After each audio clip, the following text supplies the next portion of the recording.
हैं स्टार्ट। नमस्कार, मैं सुबोध कुमार, आप देख रहे हैं खबर नेशनल टाइम्स। और जैसे कि आपने देखा कि पूरा जो चुनावी माहौल है या फिर हर जगह पूरी यूपी के अंदर है। और आपने ये भी देखा कि गाज़ियाबाद की अगर बात करें तो जैसे कि कुछ समय पहले 3 फरवरी को बहन जी भी आ चुकी हैं और काफ़ी यहाँ की जनता में जोश है। तो मैं अभी हमारे नरेंद्र जी हैं, उनसे बात करता हूँ, जिला सचिव हैं गाज़ियाबाद से। जी सर, मुझे बताइए नरेंद्र जी के अभी जैसे बहन जी भी आई 3 फरवरी को और जगह जगह डोर टू डोर प्रचार भी चल रहा है काफ़ी समय से, तो क्या कहेंगे कि जैसे कि अगर मैं गाज़ियाबाद विधानसभा की बात करूं या फिर एक माहौल की बात करूं तो कैसे चल रहा है? बहुत बहुत धन्यवाद भाई साहब। भाई साहब, बहन जी का आने का मतलब होता है कि सभी कार्यकर्ताओं को बूस्टअप कर जाना। आपने देखा होगा कि 3 फरवरी को कविनगर रामलीला मैदान में जब बहन जी आई तो बहन जी के आने के लिए पूरा जिला संगठन पहले तो 1 हफ्ते की तैयारी करता रहा। आपने देखा होगा कि कविनगर रामलीला ग्राउंड को किस तरह से सजाया गया था और कार्यकर्ताओं का जोश भी आपने देखा था कि जिस दिन बहन जी आई उधर क्षेत्र की पूरी सड़कें नीली थीं, कार्यकर्ताओं के हाथ में झंडे थे और गाड़ी जाम और काफ़ी मशक्क़त करनी पड़ी थी। आपने देखा होगा जब बहन जी हेलीकॉप्टर आकर बहन जी का रुका हेलीपैड पे तो चारों तरफ कार्यकर्ता कम से कम 15 से 20 मिनट तो बहन जी के समर्थन में नारे लगाते रहे। उसके बाद में जब बहन जी का अपना समापन हो गया, भाषण पूरा हो गया और बहन जी फिर दोबारा से हेलीपैड पे गई तो चारों तरफ जो रोड थी चारों तरफ जाम थी।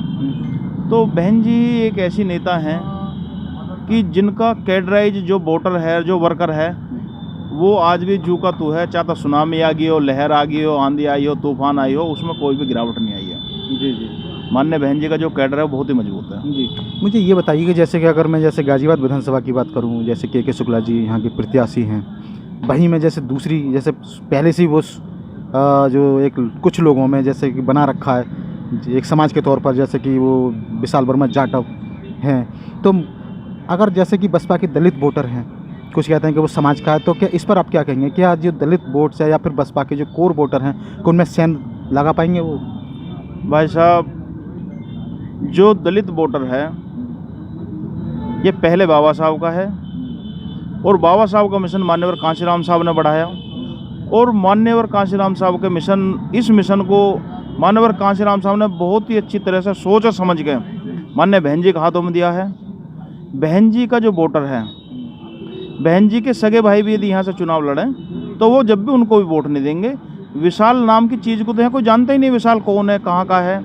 मैं आपको बता देना चाहता हूँ कि ना तो उनका यहाँ पर कोई चर्चा है, ना उन्हें कोई जानता है और हमने तो उन्हें पहली बार आपके मुंह से सुन रहे हैं। हम भी विधानसभा 56 में रहते हैं गाज़ियाबाद में, ना तो उनका यहाँ घर है विधानसभा 56 गाज़ियाबाद में और ना हमने किसी कार्यकर्ता से उनके बारे में सुना। हमें तो यही नहीं पता है कि गाज़ियाबाद में कोई विशाल चुनाव लड़ रहा है। और बहन जी का वोटर तो इतना मजबूत है कि उसे ना तो प्रत्याशी से मतलब होता, ना उसे किसी चीज़ से मतलब होता, उसे सिर्फ हाथी और बहन जी के इशारे से मतलब होता। सब लोगों के घर में हाथी चला गया है। कार्यकर्ता बहन जी का इतना मजबूत है कि हर बूथ पे यूथ खड़ा हुआ है। उस यूथ ने बहन जी का जो निर्णय है के शुक्ला के रूप में जाके घर घर में बता दिया कि इस बार विधानसभा 56 से जो हमारे प्रत्याशी हैं वो श्रीमान के शुक्ला हैं और उनका चुनाव चिन्ह जो हाथी है और 10 तारीख को हमारा मतदान है। तो सभी कार्यकर्ताओं ने कसम खाई है कि पहले मतदान होगा, बाद में खान पान होगा। और बहन जी का जो नारा है कि हर पोलिंग बूथ को जिताना है और बीएसपी को सत्ता में लाना है, कार्यकर्ता इतना बूस्टअप है, कार्यकर्ता इतनी उम्मीदों से देख रहा है क्योंकि पिछले 5 साल जो सरकार चली वो सरकार होगी पूरी तरह से फेल। ना तो वो रोजगार दे पाई, ना वो विश्वास दे पाई, किसी भी तरह से वो किसी भी मुद्दे पर खरी नहीं उतरी। आज यूथ बहुत ज़्यादा परेशान है। जिस तरह से उन्होंने सरकारी संपत्तियों बेची हैं, सरकारी संपत्ति बेचने से सरकार के प्रति लोगों का विश्वास खत्म हो गया। बहन जी एक ऐसी नेता हैं जिन्होंने नए तो रोजगार पैदा करे, जिन्होंने नए सड़कें बनाई और शिक्षा हो, स्वास्थ्य हो, रोजगार हो, सब पर बहन जी ने काम किया। कोई भी मनुष्य हो उसके जीवन में 3 चीज़ की मूलभूत जरूरत पड़ती हैं, मकान, स्वास्थ्य, शिक्षा और रोजगार।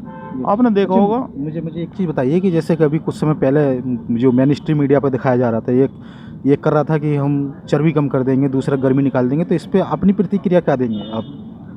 उन्होंने इतना अच्छा काम कर दिया है एक ने तो कहा कि चर्बी कम कर देंगे, दूसरे ने कहा गर्मी कम कर देंगे, और बहन जी आई रैली करने, बहन जी ने कहा हम जो बेरोजगार हैं, जो युवा हैं, उनके लिए हम भर्ती निकाल देंगे। तो ये तो बहुत ही अच्छा है। हमारा काम किसी की चर्बी या वो गर्मी निकालना नहीं है, हम तो सर्वजन हिताय सर्वजन सुखाय की नीति पर चलने हैं, सभी को साथ लेकर चलने हैं और सभी को रोजगार उपलब्ध कराएंगे। आप एक जिला स्तर के उस पर काम करते हैं, जिला सचिव के तौर पर। जैसे अगर मैं 5 विधानसभाओं की बात करूं ये इस गाजियाबाद के अंदर, तो क्या कहेंगे, जैसे 5 विधानसभाओं की इस बार क्या उम्मीद लगा रहे हैं 5 सीटों पर? मैं लंबे समय से पार्टी का कार्यकर्ता हूं और जब मैं माइनर था मैं उसी समय से पार्टी में काम कर रहा हूं, और पिछले 2 साल से मुझे जिला महासचिव की जिम्मेदारी है। जिला महासचिव के तौर पर मैं 5 विधानसभाओं में पूरे ज़िले में काम करता हूं। तो हमारे जो ज़िले की संख्या है विधानसभाओं की 53, 54, 55, 56 और 57। 53 तो हमारी लोनी है, 54 हमारी मुरादनगर है, 55 हमारी साहिबाबाद है, 56 यहाँ जहाँ पे हम बात कर रहे हैं के शुक्ला जी को, और 57 हमारी जो है वो मोदीनगर है। मैं आपको बताना चाहता हूँ भाई साहब कि 5 विधानसभाओं में कोई सी विधानसभा ऐसी नहीं है कि जो हमने 1 या 2 बार ना जीती हो। आपने देखा होगा कि जब इनकी अखिलेश की सरकार आई तो उस सरकार में भी हमारे 4 विधायक थे गाजियाबाद के अंदर, और हिंदुस्तान नहीं एशिया में सबसे बड़ी विधानसभा है साहिबाबाद, जिसके अंतर्गत लगभग 12 लाख प्लस मतदाता हैं। 12 लाख प्लस मतदाता वो हैं कि जो पूरी शहरी वो है विधानसभा, जिसमें कोई भी गांव नहीं है, और ज़्यादातर वहाँ भाजपा के वोटर हैं। उसके उपरांत भी हमने उसको पहले नंबर पर जीता और काम कराया उसमें। और बहन जी ने सबसे ज़्यादा जो काम कराया, सबसे ज़्यादा जो पिछड़ा हुआ क्षेत्र था वो खोड़ा था।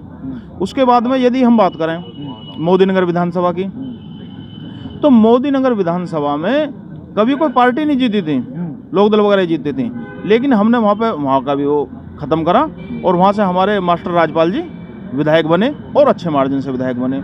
ऐसे ही लंबे समय से पहले वर्तमान में जो है लोनी विधानसभा में है, और उससे पूर्व में खेकड़ा विधानसभा होती थी। खेकड़ा विधानसभा में एक छत्र एक ही परिवार ने 23 साल 24 साल विधायकी चलाई। उसी का चलते हुए विकास नहीं हुआ, जनता ने मन बना लिया, और जनता ने मन बना कर उन्हें वहाँ से खदेड़ दिया। आज उसी इतिहास को हम दोबारा दोहराने जा रहे हैं लोनी विधानसभा पे। लोनी विधानसभा में इतने में ही तो ठगबंधन के लोग हैं, और इतने में ही जुमलेबाज लोग हैं, और इतने में ही बसपा का प्रत्याशी अलग खड़ा। मैं आपको थोड़ा सा बताना चाहता हूं कि आपने भी देखा होगा सोशल मीडिया पे खूब अच्छे से वायरल हुआ था कि जैसे ही वहाँ के एक विधायक को ये पता चला कि लखनऊ से हाथी चलकर दिल्ली के रास्ते आते हुए लोनी में आके अपनी जगह बना लिए, तो भूचाल आ गया, वो डर गए। उनको कुछ समझ में नहीं आ रहा है कि इस हाथी के सामने कैसे चुनाव लड़ा जाएगा। और यदि हम गाजियाबाद की बात करें तो गाजियाबाद में जो वर्तमान जो विधायक हैं अतुल गर्ग भाजपा के, वो इस लहर में वहाँ से 2017 में विधायक तो जरूर चुन गए, लेकिन वो इस जनता का विकास नहीं कर पाए। विकास विकास विकास विकास उनका वो ढूंढते रह गए, किसी को पता नहीं चला। आज कितनी बार ऐसा हुआ है कि जब भी वो इधर लाइन पार क्षेत्र में है, जब भी उनका विरोध हुआ, मीडिया में भी खूब चला, आपने भी देखा होगा, और उनकी हिम्मत नहीं हो रही कि वो अकबरपुर, बहरामपुर, राहुल विहार, बौद्ध विहार, सिद्धार्थ विहार, बागो, भीमनगर में जाएं या जनता के बीच में जाके कोई अपील कर लें, क्योंकि उन्होंने कोई काम ही नहीं किया। स्वास्थ्य मंत्री होते हुए स्वास्थ्य व्यवस्था इतनी लचर रही कि जिसके हजारों उदाहरण हैं। मुझे एक चीज़ बताइए, जैसे अगर मैं पूरे उत्तर प्रदेश की बात करूं, जैसे कि अगर जैसे सपा समाजवादी पार्टी है, अगर जैसे बसपा का वोटर है, उसमें जैसे कि कुछ वोट मुस्लिम वोटर अगर सपा काटने का भी काम करेगी, तो फिर उसमें क्योंकि जो मीडिया दिखा रहा है, मेन स्ट्रीम मीडिया दिखा रहा है, जैसे सपा और बीजेपी में टक्कर दिखा रहा है, तो फिर बसपा किस तरह से अपना मतलब वो पूर्ण बहुमत ला पाएगी? आप जो कह रहे हैं, आप भी मीडिया की सुनी हुई बात कह रहे हैं, लेकिन मैं जो मेन स्ट्रीम की मीडिया है, मैं उस पर बिल्कुल भरोसा नहीं करता हूँ। मैं भरोसा इसलिए नहीं करता हूँ कि आज पेड न्यूज़ चल रही हैं। लंबे समय पहले मैंने जो रवीश कुमार जी को सुना था, उन्होंने कहा था कि यदि देश को बचाना है तो अखबार को टीवी को देखना बंद कर दीजिए। आज यदि भारत के अंदर यदि कोई सच्चाई बची हुई है या कुछ काम हो रहे हैं, तो ये सोशल मीडिया की वजह से, आप जैसे ईमानदार पत्रकारों की वजह से ये बचा हुआ है। और ना तो भाजपा और ना सपा, वो तो कहीं है ही नहीं। यदि है अपने वोट प्रतिशत के साथ में, तो वो बसपा है। उसका मैं आपको उदाहरण बताता हूँ। जो ये कहते हैं समाजवादी वाले कि हम सरकार बना रहे हैं, अरे भैया समाजवादी वाले, तुम कहाँ से सरकार बना रहे हो? तुम्हें घर में तो गठबंधन करना पड़ रहा। चाचा तुम्हारा इधर को चल रहा, वो तुम्हारे इधर को भग्गी निकल गए हैं। जब आपने सरकार बनाई थी उसमें आजम खान है, मुस्लिम समाज से हैं, उनका भी रोल था। ठाकुर अमर सिंह थे, उनका भी रोल था। चाचा शिवपाल थे तुम्हारे उनका भी रोल था। आज चाचा कहीं और ढबली बजा रहे हैं और आजम खान जी के साथ में आपने देखा ही होगा इस परिवार ने कैसा काम किया है। और ये गठबंधन तो आपने देखा ही है कि गठबंधन जैसा हुआ है, ठगबंधन, इसमें लठबंधन हो रहा है। अभी सिवाल खास वाली सीट पर आपने देखा होगा कि किस तरह से इनमें लट्ठम लट्ठा हुई है। इसी तरह जो है अलीगढ़ के अंदर आपने देखा होगा, इनके तो जो एक इनकी थोड़ा सा इन्होंने बनाया था, जब इनको टिकट नहीं मिले वो छोड़ के भग गए, आधे तो बसपा में आ गए। और ये कहीं कुछ भी नहीं है। बसपा 2007 का इतिहास दोहराने जा रही है। बसपा एक ऐसी पार्टी है, केडर बेस्ड पार्टी है, क्योंकि जो शोर नहीं मचाती है उसका कार्यकर्ता चुपचाप रहता है और वो वोट जाकर भेंजी के लिए करता है। लास्ट ये है कि जैसे कि 10 फरवरी को यहाँ चुनाव होने वाला है, क्योंकि अब तीन दिन बचे हैं, चौथे दिन तो होगा ही, 3-4 दिन। तो लास्ट अपील क्या करेंगे जितने भी बसपा के कार्यकर्ता हैं या फिर जो भी जनता है, उसको क्या संदेश देना चाहते हैं लास्ट में? मैं तो यही संदेश देना चाहता हूँ। मैं गाजियाबाद का निवासी हूँ और विधानसभा 56 का वोटर हूँ और बहुजन समाज पार्टी का कार्यकर्ता हूँ कि साथियों, ये जो मतदान है ये लोकतंत्र का महापर्व होता है और कोई भी पर्व जो होता है वो जीवन में खुशहाली लाता है। त्यौहार जो होता है, जब एक त्यौहार आता है तो हम घर की सफाई करते हैं और कुछ यार दोस्त रिश्तेदार भी मिलने वाले आ रहे थे। इसी तरह जो 10 तारीख को प्रथम चरण का जो मतदान है 58 सीटों पे, तो ये लोकतंत्र का महापर्व है। ये मेरी बहुजन समाज के सभी साथियों से और उत्तर प्रदेश के और गाजियाबाद के जो वोटर हैं उनसे यही अपील है कि आप अपने विकास के लिए, अपने क्षेत्र के विकास के लिए एक जो कानून में आस्था रखने वाली पार्टी हो और जो संविधान के अनुसार चलती हो, बहुजन समाज पार्टी, आप अपने वोट को न बिगाड़ें। सभी वोटर बहुजन समाज पार्टी के जहां से जो उम्मीदवार हों, अपने हाथी वाला बटन दबा के अपने बच्चों के रोजगार के लिए, शिक्षा के लिए, स्वास्थ्य के लिए, तरक्की के लिए बसपा को वोट दें और पूर्ण बहुमत की बसपा की सरकार बनाएं। इसी से सब लोगों का भला होगा। जी बहुत बहुत धन्यवाद आपका।